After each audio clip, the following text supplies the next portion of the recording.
Pristaya Bhutale Srimate Bhakti Vedanta Swami Namine Namo Vishnu Padaya Krishna Pristaya Bhutale Srimate Bhakti Vedanta Swami Namine Namaste Saraswati Deve Gauravani Pracharine Nirvisesha Shunyavadi Paschatati Chatarine Jaya Shri Krishna Chaitanya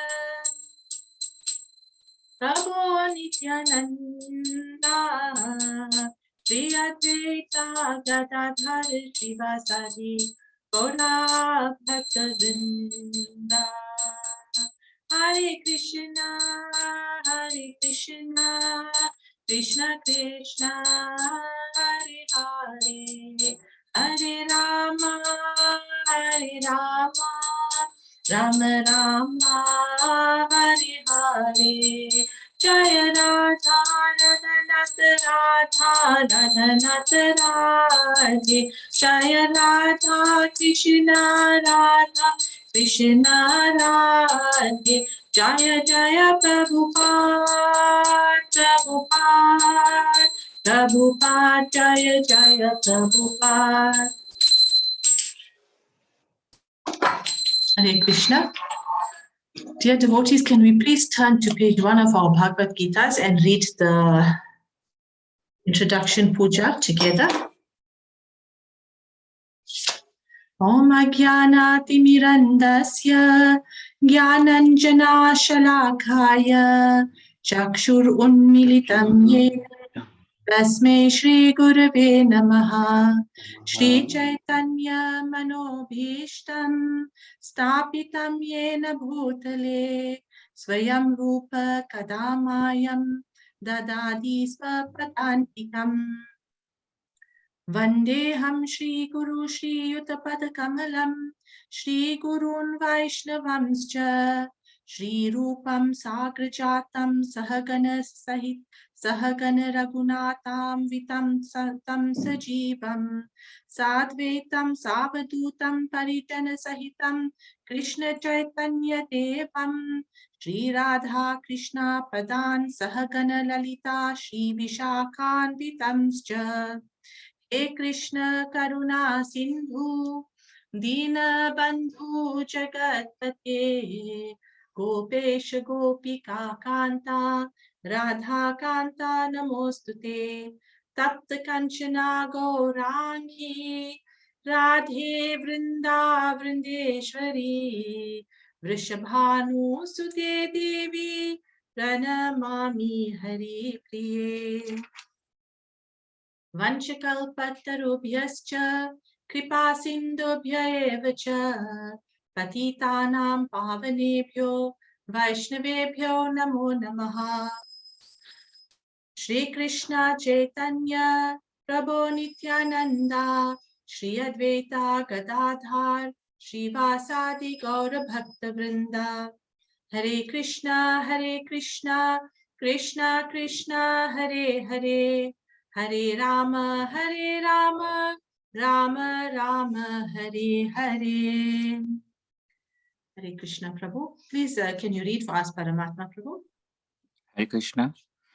Introduction. I was born in the darkest ignorance, and my spiritual master opened my eyes with the torch of knowledge. I offer my respectful obeisances unto him. When will Srila Rupa Goswami Prabhupada, who has established within this material world the mission to fulfill the desire of Lord Chaitanya, give me shelter under his lotus feet? I offer my respectful obeisances unto the lotus feet of my spiritual master and unto the feet of all the Vaishnavas. I offer my respectful obeisances unto the lotus feet of Srila Rupa Goswami, along with his elder brother Sanatana Goswami, as well as Raghunath Dasa and Raghunath Bhatta, Gopala Bhatta, and Srila Jiva Goswami. I offer my respectful obeisances to Lord Krishna, Chaitanya, and Lord Nityananda, along with Advaita Acharya, Gadadhara, Srivasa, and other associates. I offer my respectful obeisances to Srimati Radharani and Sri Krishna, along with their associates, Sri Lalita and Vishaka. O my dear Krishna, you are the friend of the distressed and the source of all creation. You are the master of the gopis and the lover of Radharani. I offer my respectful obeisances unto you. I offer my respect to Radharani, whose bodily complexion is like molten gold, and who is the queen of Vrindavan. You are the daughter of King Vrishabhanu, and you are very dear to Lord Krishna. I offer my respectful obeisances unto all the Vaishnava devotees of the Lord. They can fulfill the desires of everyone, just like desired trees, and they are full of compassion for the fallen souls. I offer my obeisances to Sri Krishna Chaitanya, Prabhu Nityananda, Sri Advaita Gadadhara, Sri Vas, and all the others in the line of devotion. Thank you, Mataji. Thank you, Prabhu. Hare Krishna. Okay, dear devotees, let us start with today's lesson. We're starting from chapter 37 today. Chapter 1, verse 37. All right, so that in my book is on page 58. Verse 37, chapter 1. There we go.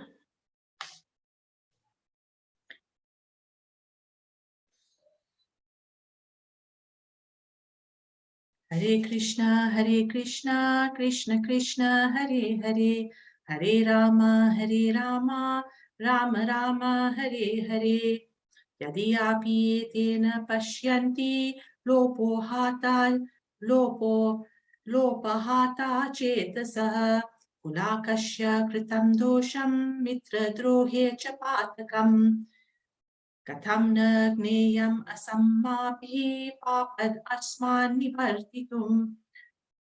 Kulakashya kritam dosham prapashyabhir janardhana. Hare Krishna, Krishna Krishna, Hare Hare. Hare Rama, Rama Rama, Hare Hare. Hare Krishna. So who's reading for us first today? Kajuta Mataji, you want to start for us today? Hare Krishna.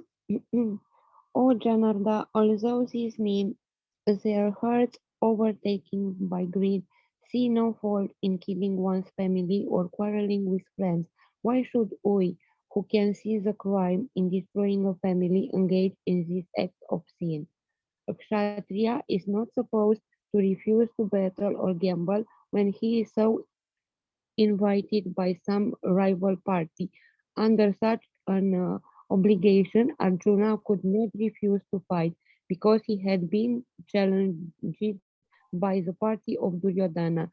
In this connection, Arjuna considered that the other party might be blind to the effects of such a challenge. Arjuna, however, could see the evil consequence and could not accept the challenge. Obligation is actually binding when the effect is good, but when the effect is otherwise, then no one can be bound. Considering all these pros and cons, Arjuna decided not to fight. Hare Krishna. Okay, Hare Krishna. Thank you, Mataji. So here we can see again, Arjuna is carrying on with his despondency. He does not want to fight. It's showing the soft-heartedness of a devotee. Devotees don't like engaging in sinful activities. And at this point, Arjuna is thinking of this war as a sinful activity, because he's looking at it in material terms, as we discussed last week. So he did not want to be tainted by any lust or greed for material opulence. And in that light, Arjuna was despondent to fight. So Arjuna will continue now to pose reasons as to why he doesn't want to fight. So let's read on. Okay, now verse 39. Hare Krishna, Krishna Krishna, Hare Hare, Hare Rama, Rama Rama, Hare Hare. Kulakshaya pranashyanti kuladharmaha sanatana Dharme naste kulam krishnam adharmo bhivavati yuta. Hare Krishna, Krishna Krishna, Hare Hare, Hare Rama, Rama Rama, Hare Hare. Shalina Mataji, can you read for us, please? Hare Krishna. With the destruction of the dynasty, the eternal family tradition is vanquished, and thus the rest of the family becomes involved in irreligion. Purport: in the members of the Varnashrama institution, there are many principles of religious traditions to help members of the family grow properly and attain spiritual values. The elder members are responsible for such purifying processes in the family, beginning from birth to death. But on the death of the elder members, such family traditions of purification may stop, and the remaining younger family members may develop irreligious habits and thereby lose their chance for spiritual salvation. Therefore, for no purpose should the elder members of the family be slain. Hare Krishna. Hare Krishna, thank you, Mataji. So here again, we can see now the first point Arjuna brings up is that family tradition will be lost and irreligion will arise. But this is the whole purpose why Krishna wants this war to take place, because he wants to get rid of irreligion and establish the principles of religion or dharma. Arjuna is looking at it from the opposite direction now, thinking that by him fighting, he's going to cause irreligion, but it's certainly not the case. You see, Arjuna's method of thinking here is that when elders, by engaging this war, the elders will lose their lives. The men will lose their lives. And then what would happen after that? The younger members of the family and the women will remain unprotected. And when they remain unprotected, they won't have that guidance to continue with religious practices. That's Arjun's theory so far. Okay, then Prabhupada gives us a little bit more here on this verse. So let's go through the notes. You see, there's a system that has been established by Krishna himself. It's called the Varna Ashram system. This reference is from Srimad Bhagavatam 21:55. I think it's Canto 3. And Prabhupada says here in his purport that because the scientific division of the 4 Varnas and the 4 ashramas is now being extinguished, the entire world is being governed by unwanted men who have no training in religion, politics, or social order, and it is in a very deplorable condition. In this institution of 4 Varnas and 4 ashramas, there are regular training principles for different classes of men. Just as in the modern age, there is necessity for engineers, medical practitioners, and electricians, and they are properly trained in different scientific institutions. Similarly, in former times, the higher social orders, namely the intelligent class, that is the Brahmanas, the ruling class, the Kshatriyas, and the mercantile class, the Vaishyas, were properly trained. Bhagavad Gita describes the duties of Brahmanas, Kshatriyas, Vaishyas, and Shudras. When there is no such training, one simply claims that because he is born Brahman or Kshatri family, he is therefore a Brahman or a Kshatri, even though he performs the duties of a Shudra. Such undue claims, due to being a higher caste man, make the system of scientific social orders into a caste system, completely degrading the original system. Thus, society is now in chaos, and there is neither peace nor prosperity. It is clearly stated herein that unless there is the vigilance of a strong king, impious, unqualified men will claim a certain status in society, and that will make the social order perish. So from this, we can understand from this purport of Srila Prabhupada's extract from Srimad Bhagavatam that Krishna has established this Varnashram system. But nowadays, in this modern day and age, in this society, people are not following it in the way it was intended to be followed. So what Prabhupada is saying here is that one cannot just claim to be a Brahman, by being born in the family of Brahmanas. So if your father is a Brahman, you can't automatically claim that status. Or if your father is a Kshatriya, you can't automatically claim that status. You will attain that status only by qualification.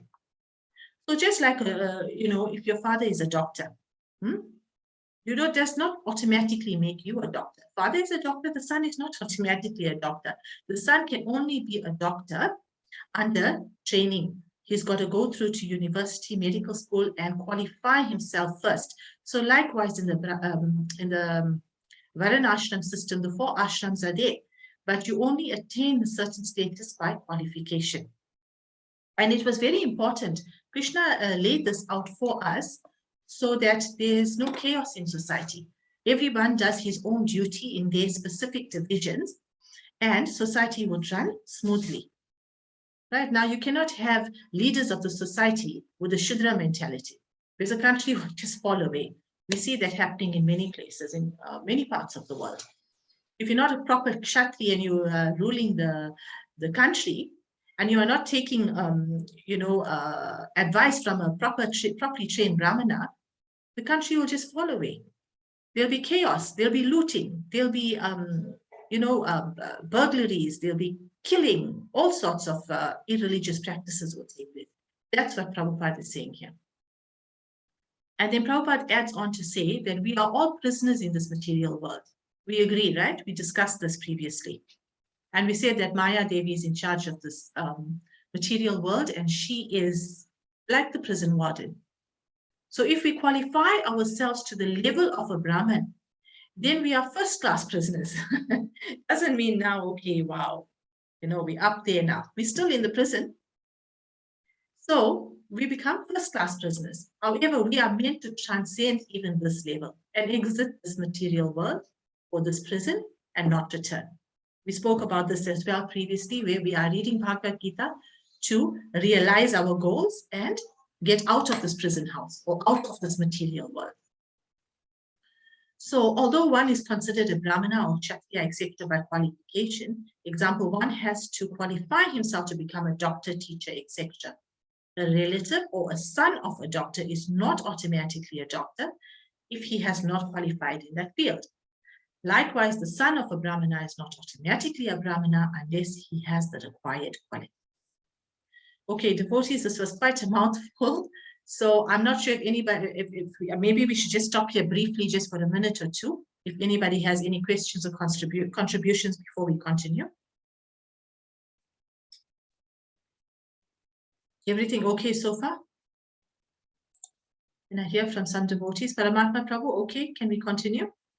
Yes, Mataji, thank you. Okay. So now verse 40, also on the same page, my book, page 59. Hare Krishna, Krishna Krishna, Hare Hare, Hare Rama, Rama Rama, Hare Hare. Adharma bhibhavat Krishna, padyushyanti kulastriyah, shrito dustashu varshneya, jayate varna shankarah. Hare Krishna, Krishna Krishna, Hare Hare. Hare Rama, Rama Rama, Hare Hare. Sharat Prabhu, would you like to read for us?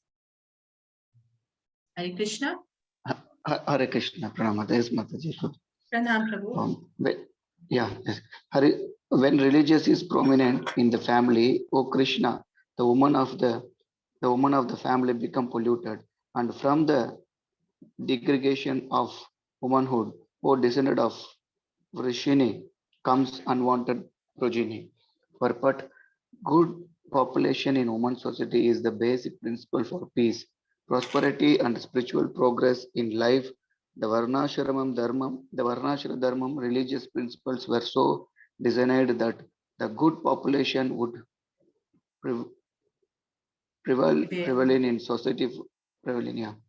society for the general spiritual progress of state and community. Such population depends on the charity and faithfulness of its womanhood. As children as children are very prone to be misled. Women are similarly very prone to degregations. Therefore, both children and women require protection by the elder member of the family. By being engaged in various religious practices, women will not be misled into adultery. According to Chanakya Pandit, women are generally not very intelligent and therefore not trustworthy. So the different family traditions of religious activities should always engage them, and thus their chastity and devotions will give birth to a good population eligible for Varanashram. yeah, Eligible for participation in the participating. Varanashram system. Yeah, participation in the Varanashram system. On the failure of such Varanashram dharmam, naturally the woman become free to act and mix with men, and thus adultery is indulged in at the risk of unwanted population. Irresponsible man also provoke adultery in society, and thus unwanted children flood the woman race at this risk of war and pestilences. Hare Krishna. Hare Krishna. Thank you, Prabhu. Prabhu, thank you very much for joining us. I know it's a bit of a challenge for you because it's quite late there in India now. It's like after Yes. 10:30 and you still make the effort. Yeah. So, it's such a wonderful quality to have. So thank you very much. But Thank we you, do Mataji. understand if you are tired and you need to leave and, you can always follow the recording. Yeah. That's okay. But Yes, thank you for Mataji. being here with us. We like Thank having you with Hare- us. Hare Hare Krishna. Krishna. Okay, so some notes here again. So Srila Prabhupada explains that women become polluted, unwanted children are born, and they are not well tended. Therefore, they are not educated in the principles of good manners or religion. They thus become a burden to society. Hence, it gives rise to bad population. And as we discussed previously and earlier on, they start doing things like stealing, alcohol intake, drug abuse, etc. So these are people that are burden to society, and then they are therefore unwanted population. Now, the Vedic system is to have a good population. And in order to do this, the women need to be chaste. This is only possible when women are protected, right? Now, Prabhupada also said previously that women need to be protected at all stages in her life. So when she's a child, she's protected by her father. As a young girl, she's protected again by her father and her brother. If in absence of father, the brother is always there to protect. As a young woman, she is married and her husband protects her. And as an old woman, she's protected by her son. This is the Vedic culture. Women need to be protected all the time.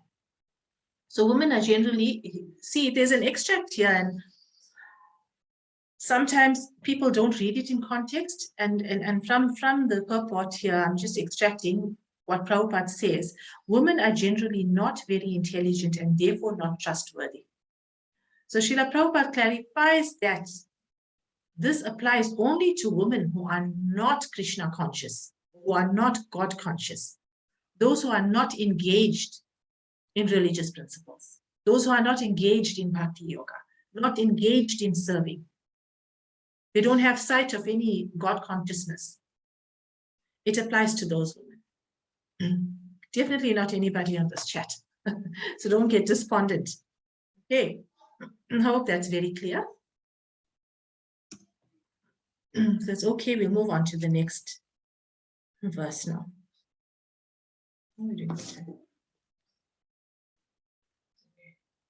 Right, verse 41.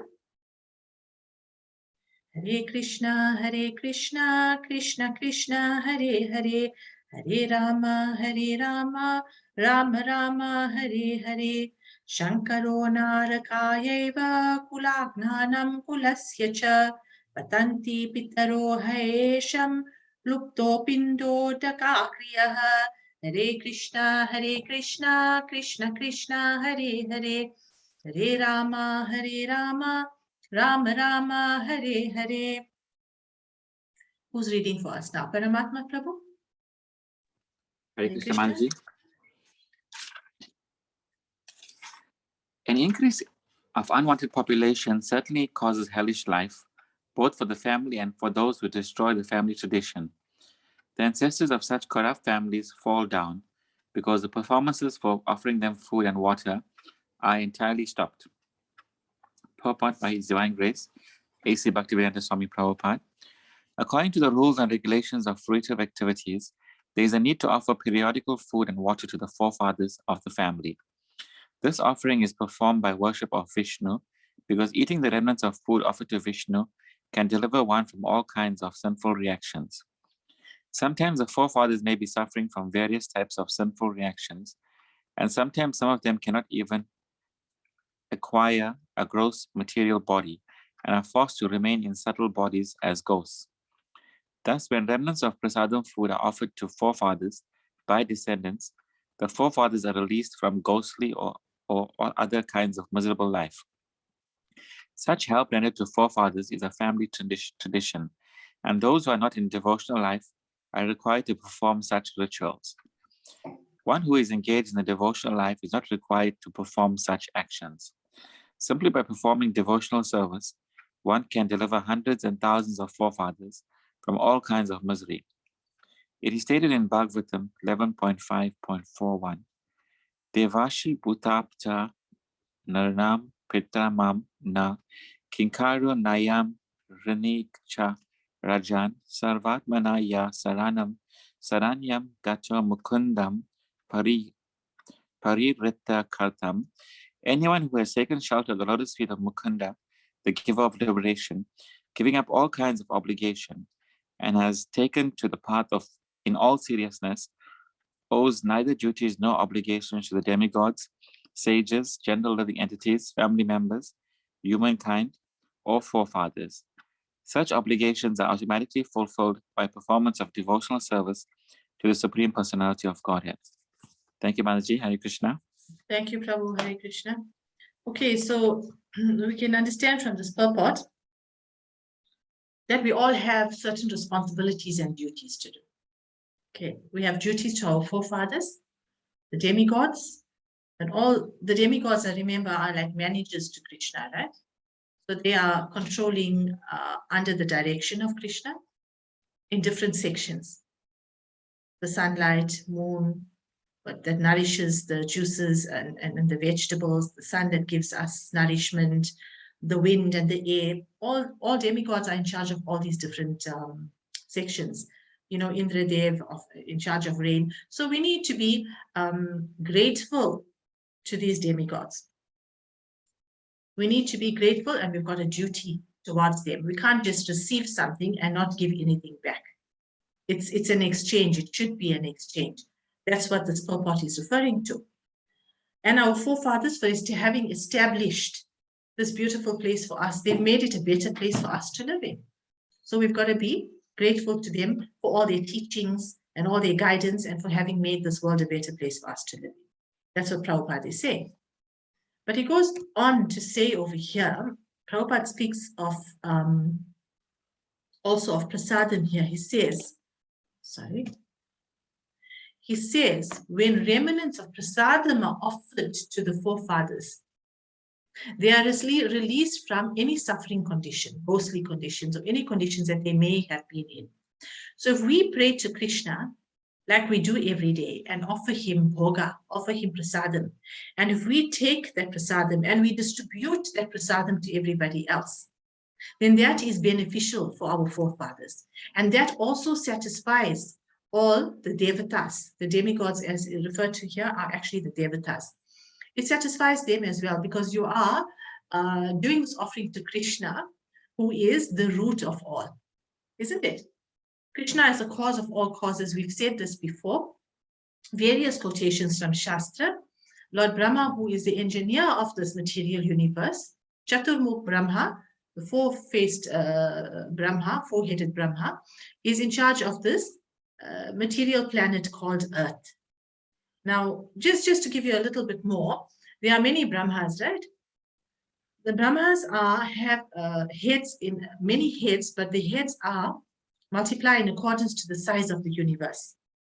So the bigger the universe, the more amount of heads or faces Lord Brahma has. In our universe, being of a moderate to small size, Lord Brahma has 4 heads. So even the engineer of this universe, Lord Brahma, he says in his stuti to the Lord, in his Brahma Samhita, that, Ishvara Parama Krishna, you are the God of all gods. You are the source of creation. So even Lord Brahma is saying that Krishna is the root. So if we offer to Krishna, and we pray to Krishna and surrender ourselves to Krishna, offer him prasadam and honor that prasadam, then we are satisfying the entire universe, actually, the entire creation. If Krishna is pleased, then everybody is pleased. And the power of prasadam is, it's so potent that it can actually, relieve your forefathers if they are in suffering conditions. It can even relieve them. That's how much power prasadam has. Therefore, Prabhupada is making this reference here about prasadam. And he also further goes and quotes from the Srimad Bhagavatam 11.541 to say even further that anyone who has taken the shelter of Mukunda is the giver of liberation, who is Krishna. If you have taken full shelter of him, then there is no obligation. But you've got to take full shelter of him, as it says here. Not that, okay, Krishna, today I am praying to you, but Krishna, tomorrow I'm actually not too sure because I've got this job interview. So I think I'm going to surrender to somebody else now because I think I need some quick action. Not like that. Definitely not like that. You've got to surrender yourself to Krishna entirely. Is that okay so far? And then Prabhupada explains that we are indebted or obligated to our forefathers and demigods. This is Kul Dharma, Prabhupada says. Kula Dharma or Jati Dharma, right? And we can become free from this obligation only by fully surrendering to the Lord. So I've got here notes to say group discussions or questions. So I can open the chat now for a few minutes. If we've got any comments from anybody. Shalina Mataji, you want to say anything? Okay. I just want to say thank you for clarifying the part about unintelligent women. That was going to be one of my questions. So thank you. Okay. All right. Okay, good. Veronica Mataji, you okay? Well, yeah, okay. I was just a bit busy, so I had my got my video off, so they were like No busy problem. at home. Yeah. Anything you want to say on this verse? On the verses we've discussed so far? Mataji spoke about unintelligent women. What was that about? I missed that. Did you miss it? Okay. Yeah. You see, the purport says that women and children need to be protected, Prabhupada says, because women are considered to be unintelligent, right? Yes. And untrustworthy. They can't be trusted because women are like that by nature. But Prabhupada clarifies that, and he says that this does not apply to God-conscious or Krishna-conscious women. Not talking about devotees. It's talking about women that are worldly. They have material desires. They don't have protection. Their mind is not focused now on God consciousness. So their minds will wander. They'll engage in unnecessary discussions, unnecessary mingling with, the males, and that's not wanted. Yeah. Okay, so it's that Prabhupada said does not apply to devotees. Yeah, okay. That's true. Yeah, thanks. Okay. Anybody else? Richa Mataji, you okay there? Everybody understands? Bharati, anybody? Or can we move on now? Okay, let's go on to verse 42. Hare Krishna, Krishna Krishna, Hare Hare, Hare Rama, Rama Rama, Hare Hare. Dosher etai kulagnanam varna shankara karakai. Utsadhyante jati dharmaha kula dharmascha shashvatah. Hare Krishna, Krishna Krishna Hare Hare, Hare Rama Rama Rama Hare Hare. Navakishore Mataji, Hare Krishna, would you like to read?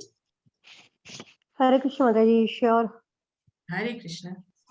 Hare Krishna, Dandavat Pranam.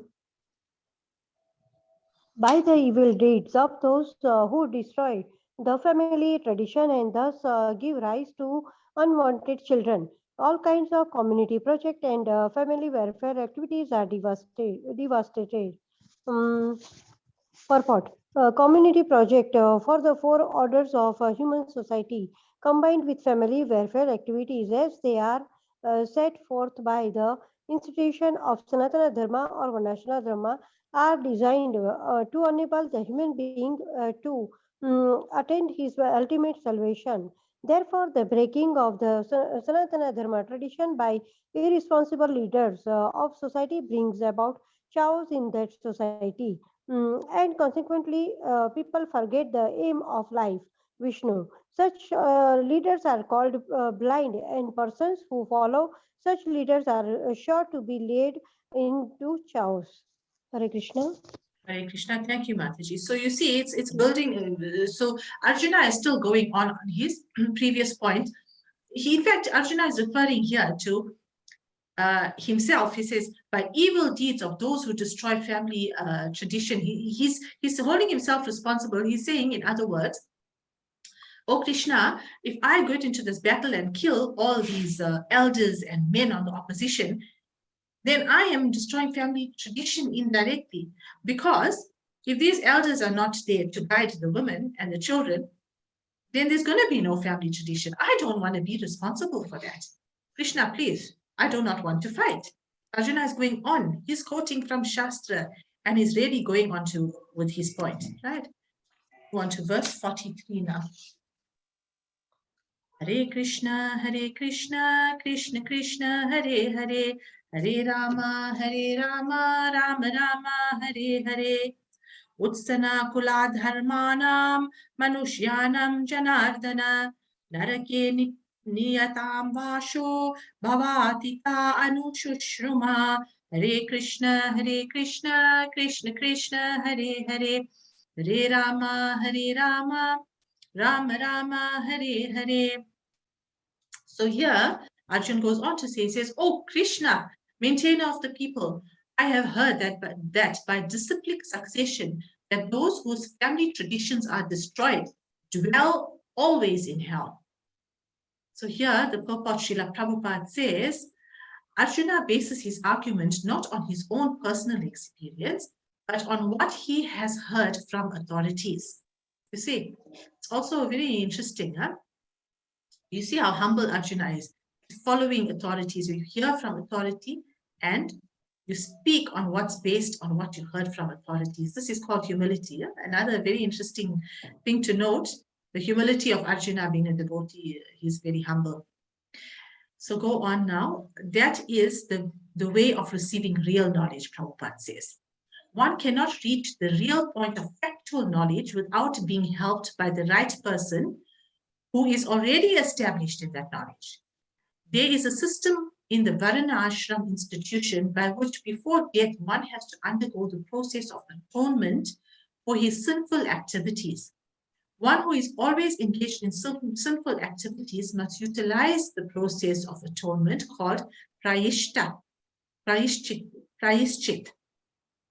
Without doing so, one surely will be transferred to hellish planets to undergo miserable lives as a result of such sinful activities. Yeah, so atonement. There is such a thing as atonement. You know, in the Garud Puran, it's has got a lot of this thing about atonement. You know, if you do certain sinful activities, then you need to do certain atonements to eradicate the reactions of that sinful activity. And why it says here that you have to undergo it before leaving your bodies, because you don't want to take that karma into your next life. But don't get worried, because for us as practicing devotees, we need not worry about this. We are chanting the Hare Krishna Maha Mantra, correct?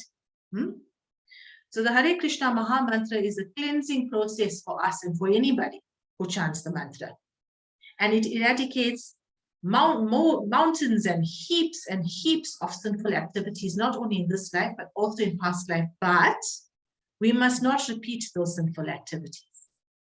Because if we do something simple and next time knowingly do it again, if we repeat our mistakes intentionally, and we say, oh, it doesn't matter, you know, I'm chanting the holy name, so that sinful activity will be cancelled out.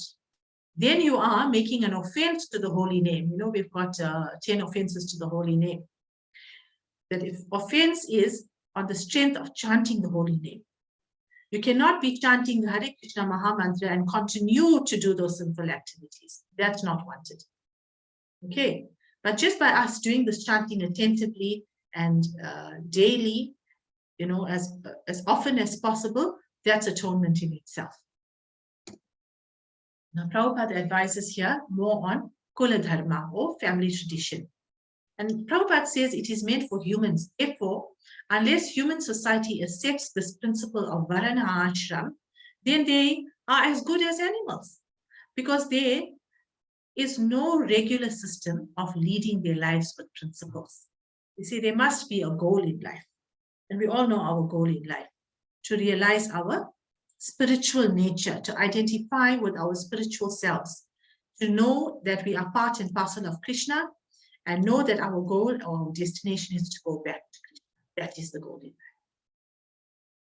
life. Right? So family tradition is therefore, it's important. And it is important for what? For this purpose only. Right? And if we do not think of this on a serious note, then what is the difference, Prabhupada says, between human and animals? Because Krishna has given us intelligence. He says, intelligence comes from me. I have given you intelligence, and I expect that you apply this intelligence in the way intended. Okay, so far, what is the time? I think we can finish this chapter. Let's go to verse 44. Hare Krishna, Krishna Krishna, Hare Hare, Hare Rama, Rama Rama, Hare Hare. Ahobata Mahat Papam Kartum Vyavasita Dayam Yadrajya Sukha Lobhena Hantum Svajanma Udhayataha. Hare Krishna, Krishna Krishna, Hare Hare, Hare Rama, Rama Rama, Hare Hare. Veronica Mataji, you want to read for us? We're on verse 44.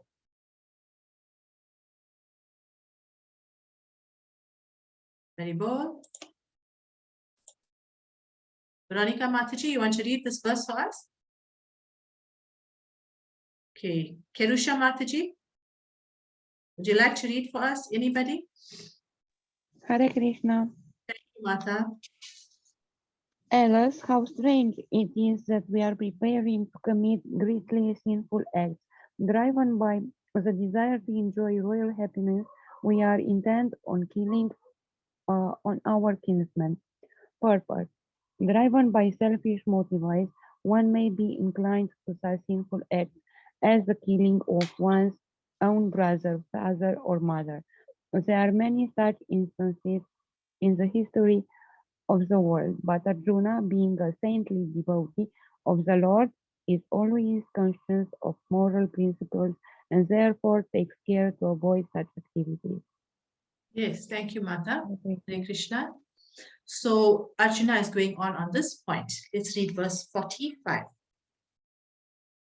Hare Krishna, Krishna Krishna, Hare Hare, Hare Rama, Rama Rama, Hare Hare. Yadi mam aparatikaram ashratram shastrapanaya vratarastra hanyus tanmekshetam mataram bhavet. Hare Krishna, Krishna Krishna, Hare Hare, Hare Rama, Rama Rama, Hare Hare. So here, Arjuna is going on to say now, better for me if the sons of Dhritarashtra's, weapons in hand, were to kill me unarmed and unresisting on the battlefield. So Srila Prabhupada explains in his purport, it is the custom, according to Kshatriyas' fighting principles, that an unarmed and unwilling foe should not be attacked. Arjuna, however, decided that even if attacked by the enemy in such an awkward position, he would not fight. He did not consider how much the other party was bent upon fighting. All these symptoms are due to soft-heartedness resulting from his being a great devotee of the Lord. Devotees are also soft-hearted. See, all the natures and the qualities of a devotee is coming out in these verses, by analyzing Arjuna's character. It's very interesting. So, last verse in this chapter, verse 46. Now remember, you all remember that Sanjaya is observing all this. Remember at the beginning we said, Sanjaya is sitting in the palace with the blind king Dhritarashtra, and he is observing and hearing and watching what's happening on the battlefield by his divine vision. And he's explaining all of this to the blind king. Now, after having heard the conversation between Arjuna and once or twice Krishna spoke, he related all of this to Dhritarashtra, and now he was sitting quietly and observing, and now Sanjaya speaks again, right? And he's speaking to whom? To the blind king, Dhritarashtra, the father of Duryodhana and Pati. Sanjaya uvacha evam uktvarjunaha sankhye ratopasta upavishat Vrishrijyasya sharam chapam shoka samvikna manasaha. So Sanjaya said, Arjuna, having thus spoken on the battlefield, cast aside his bow and arrows and sat down on the chariot, his mind overwhelmed with grief. Prabhupada explains here. While observing the situation of his enemy, Arjuna stood up on the chariot, but he was so afflicted with lamentation that he sat down again, setting aside his bow and arrows. Such kind and soft-hearted person in the devotional service of the Lord is fit to receive self-knowledge. So you see, Arjuna is so kind and so soft-hearted. Such beautiful qualities of the devotee, pure devotee of the Lord is coming out in these verses. And Prabhupada says here, such a kind and soft-hearted person in devotional service of the Lord. He's always situated in devotional service of the Lord. Such a person or such a devotee is fit to receive self-knowledge. Such a devotee is eligible to receive the knowledge of Bhagavad Gita. And that, dear devotees, applies to each and every one of you who are following these classes. You are fit to receive the knowledge of Bhagavad Gita because you all are devoted to Krishna. You all are devotees, you all are devoted to Krishna. And this is also devotional service, to listen to the Lord and listen to his great devotees purport, being His Divine Grace A.C. Bhaktivedanta Swami Srila Prabhupada Ki Jai. So thus ends the Bhaktivedanta purports to the first chapter of Srimad Bhagavad Gita in the matter of observing the armies on the battlefield of Kurukshetra. Hare Krishna, Krishna Krishna, Hare Hare, Hare Ram, Ram Ram, Hare Hare. Okay, devotees, let's open the chat now. I'd like to hear from each and every one of you what we thought of chapter 1 before we proceed to chapter 2. And I don't know if we can proceed to chapter 2 in this class. Let's see how it goes listening from all of you. Let's start from Shalina Mataji on the top. Mataji? Hare Krishna Mataji, I think if there's one thing that I can take away from Yes. chapter 1, I think it's, I stand to be corrected, verses 26, 27, where Dronacharya blessed Arjuna by shooting, and Arjuna himself, he also shoots an arrow. And I think that relationship between a pupil and a guru, it's very special, and I think it's something that we should take away and also appreciate. Yes. Thank you, Jay. Oh, such a lovely point. Thanks for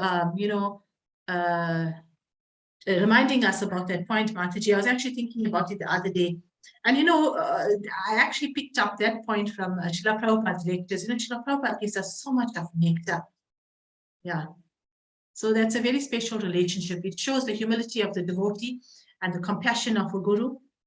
Guru stood there and said, it doesn't matter, I know that you've been trained up in this warfare and these skills and you're going to come and kill me.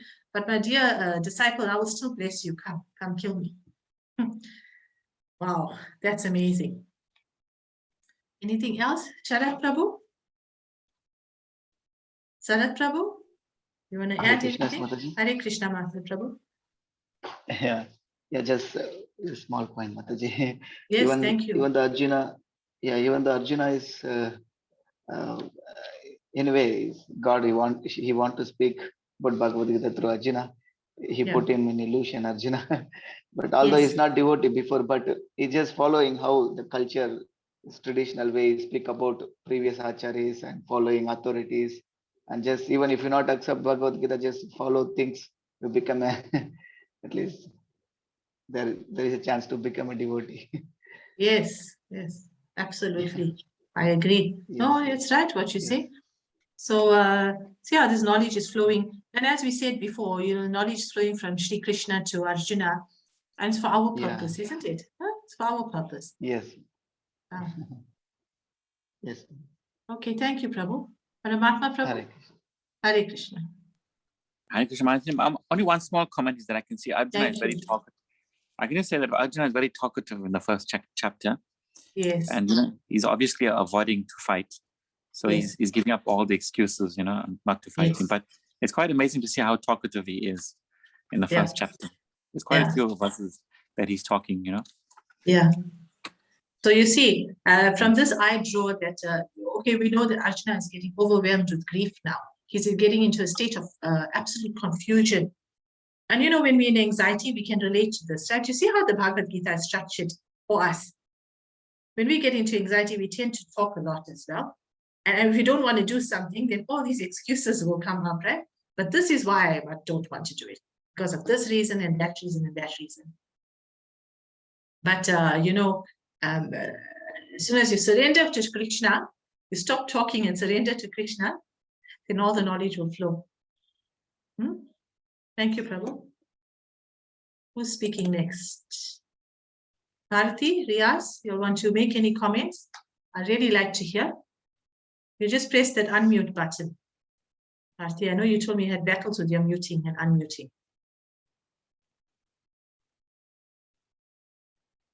Okay, let's move to Navakishore Mataji. Any comments from your side?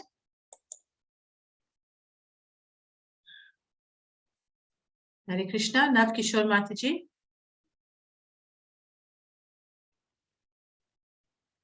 Veronica Mataji.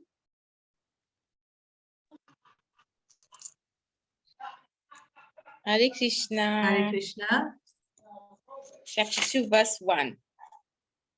No, we're just going through chapter 1.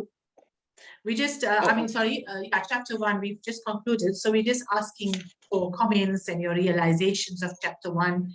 Anything you want to contribute, any questions, what touched your heart, anything on chapter 1 before we proceed. So Arjuna touches my heart. He's just such a compassionate soul. He has so much of compassion that, he fails on the battlefield. And at this point, he's not realizing, at this point, he's not realizing that he's not this body.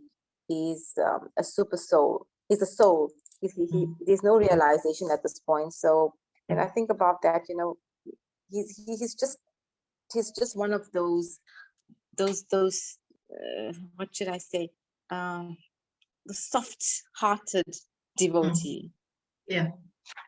Yeah, like Prabhupada says, and that's one of the 26 qualities of a devotee, soft-hearted, isn't it? Okay, thank you, Mata.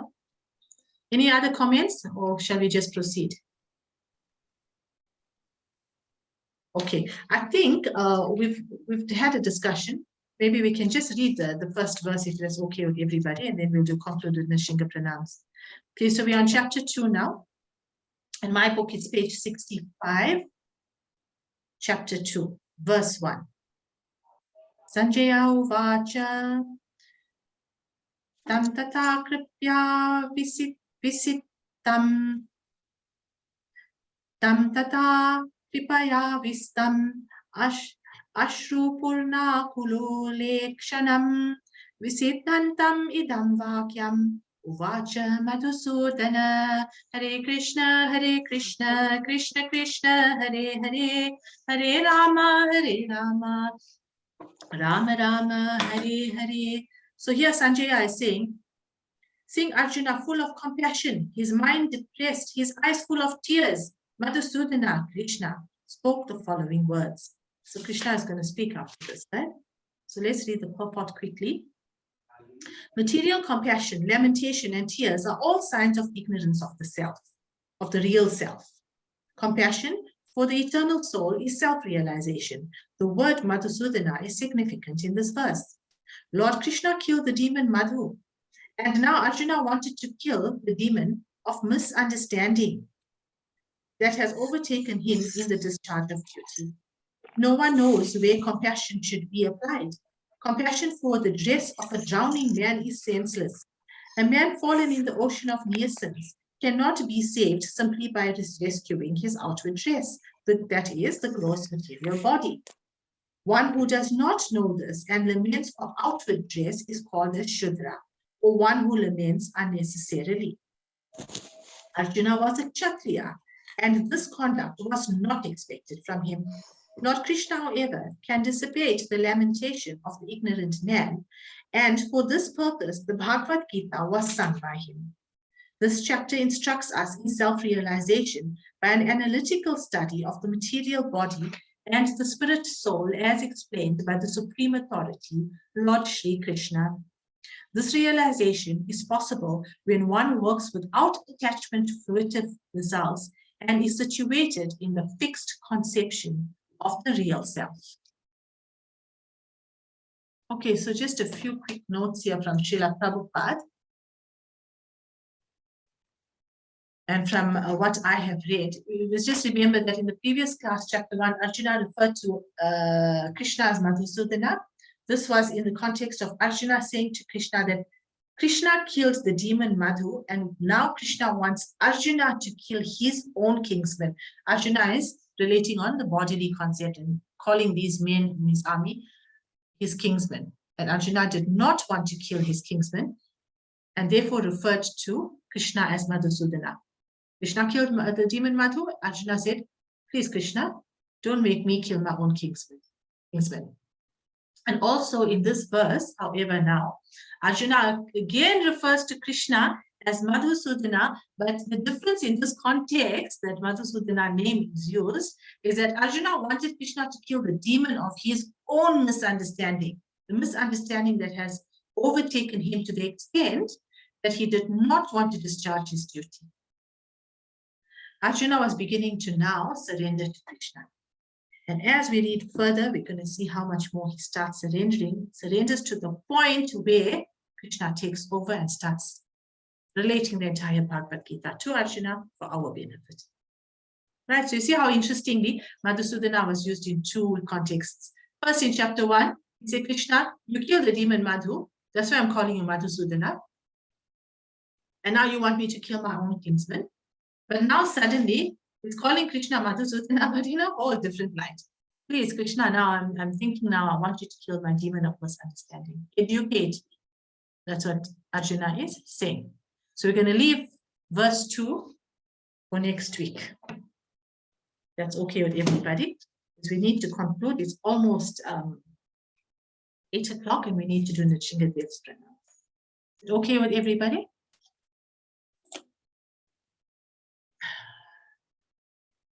Hare Krishna. So let's do Nrsingadev's pranams now. Just want to share the screen again. Put the pranams up on the screen.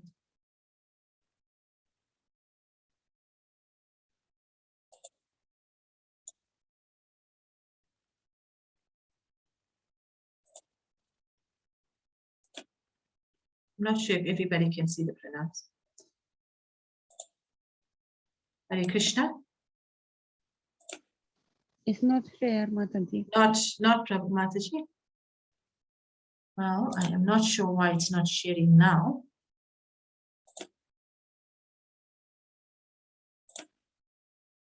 Okay, I'll try again. Share. Let's go here. Okay, is it okay now?